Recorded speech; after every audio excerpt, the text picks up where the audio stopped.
What a wonderful day to be alive. Hello, dear parent of the Gemini child. How are you? I hope you're doing fantastic. Welcome here again. This is for the month of November.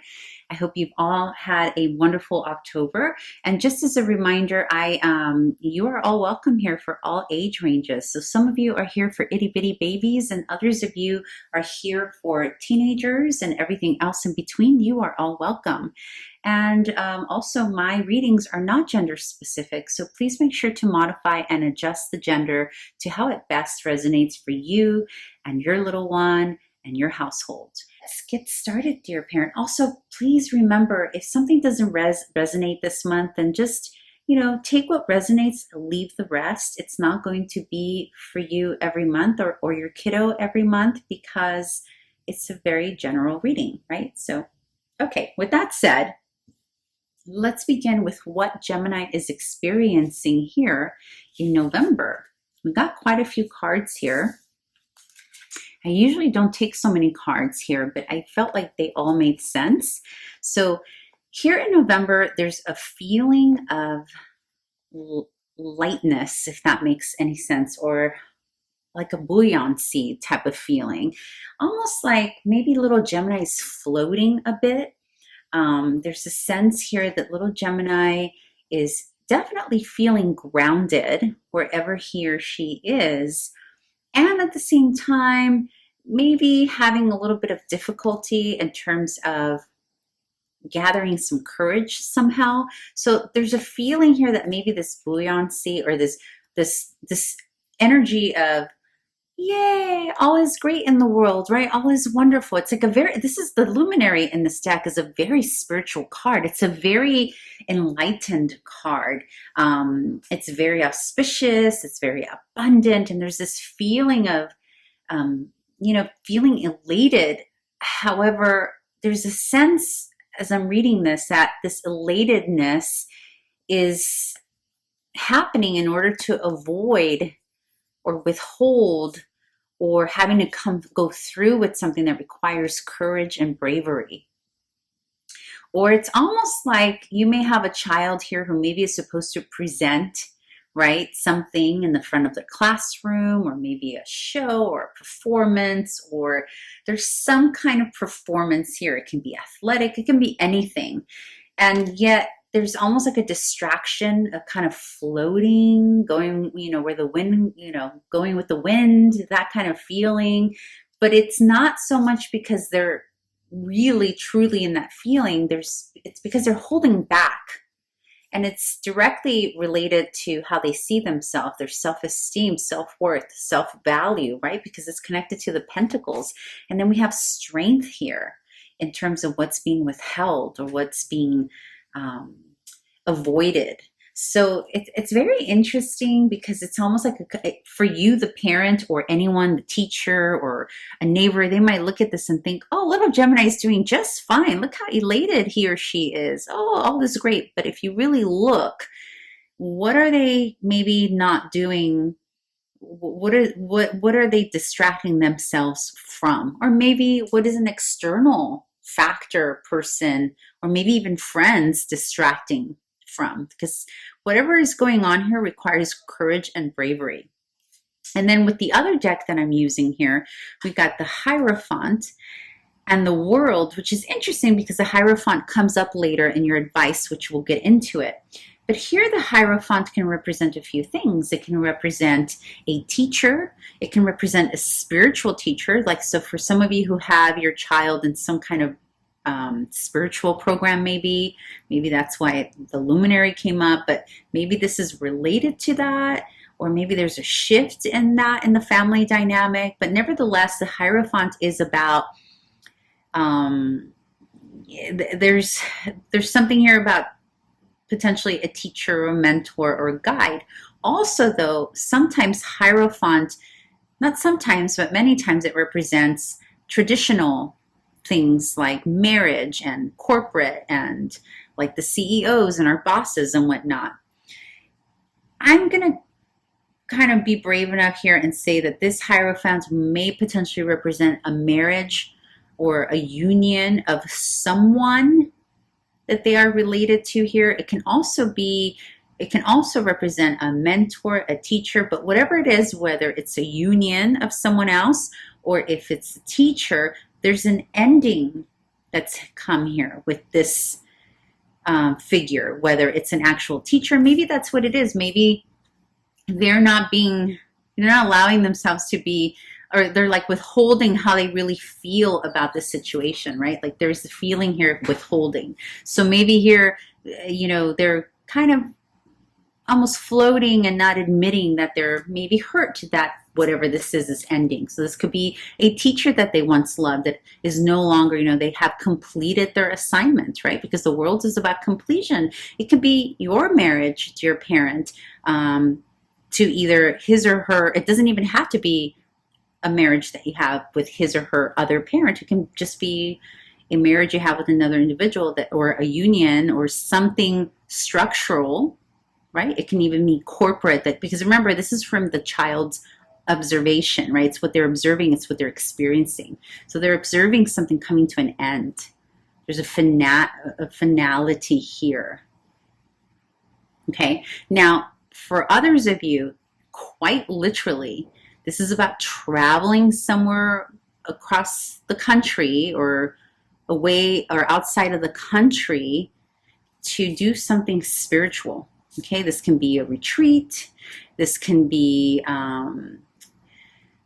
maybe with the holidays coming up here, like there's something here. Maybe it's every part of the world.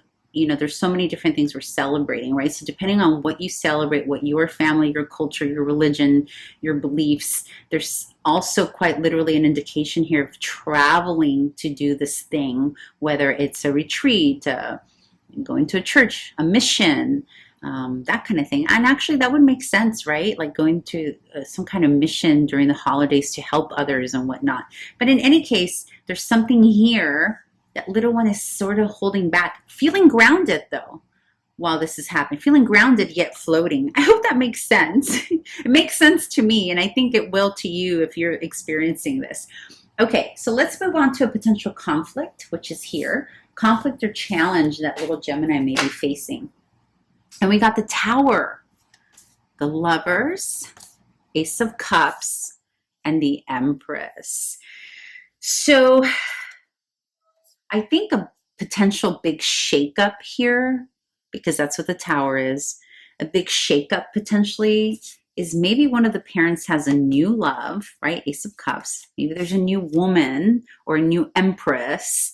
And I know I said before, this is not gender specific. So the Empress can quite literally talk about a Libra or a Taurus, or just someone who is very, very luxurious, very well taken care of, someone who really adorns themselves well. This can be like a new step parent or a new teacher taking this person's place, right? Whatever it is, it's a Tower moment. It's something that's shaking up his or her world. It's shaking up the stability. So even though there's this Four of Pentacles here, it's like he or she is trying to hold on to this stability that they've known, right? And in that, kind of playing in and out with their strength and courage. Like on one minute they're holding on to, not like they're escaping from their strength and courage, and the other minute it's like they are needing to go into that. But in any case, there is a disruption here, and then you have the Lovers in conflict and challenge. And this usually in Child Tarot indicates the external adults, like the union of the external adults. So again, this could be that something has ended, right? It can be even the grandparents. It could be older sibling, an older some pairing coming to an end. Or it can be that the conflict is that there's a new love in the life of the parents. Okay? Because again, there's like this new energy of the Empress. There's like a new person here. This doesn't even feel to me, I mean, this could be quite literally saying the mother, right? Because the Empress usually symbolizes a mother, right? The fertile mother, the giver. So this can quite literally be saying that this is happening in the life of the mother, or that it's causing disruption in the life of the mother, and that's the challenge that they are observing, and that's the challenge. It's affecting them, right?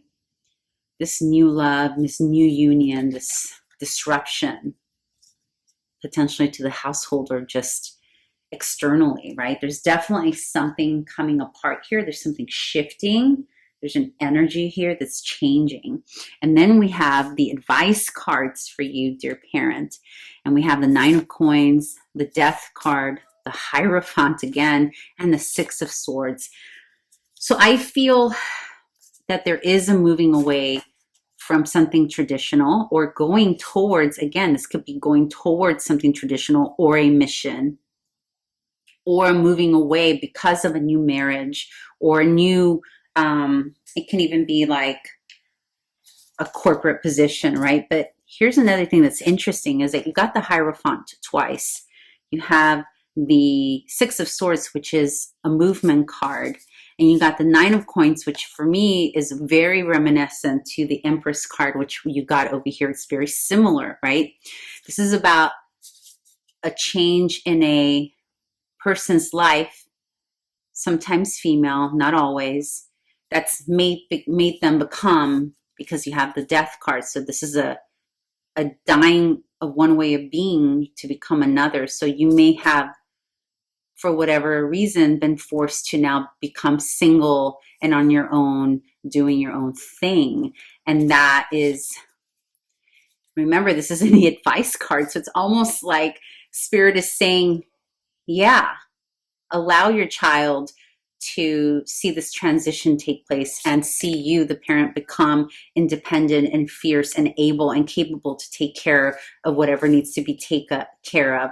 And yeah, move away from choppy waters, move away from this marriage or institution. Maybe it's a religion you're moving away from. Maybe it's a marriage. Maybe it's a corporate, whatever it is, move away from it so that your child can see this transition happen, this death of it, the old way of being, into seeing you rise up here. Because the 9 of Coins, along with the Empress, this is a glow up. This is about someone becoming better and being observed by little Gemini. And maybe this is you, a mother, or maybe this is you, a father.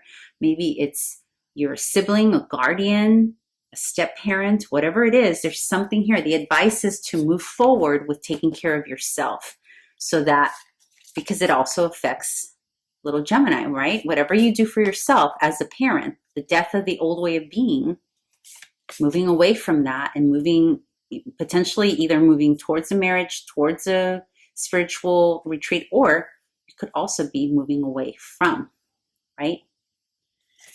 Okay, dear parent, I hope that was helpful. In any case, know that Gemini here is doing a really great job of self-regulating.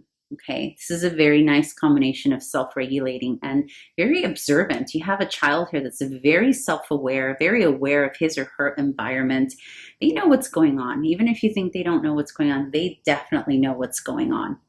All right, dear parent, I hope you enjoyed this reading. If you liked it, please thumbs up, share it, subscribe, all that good stuff. Okay, bye.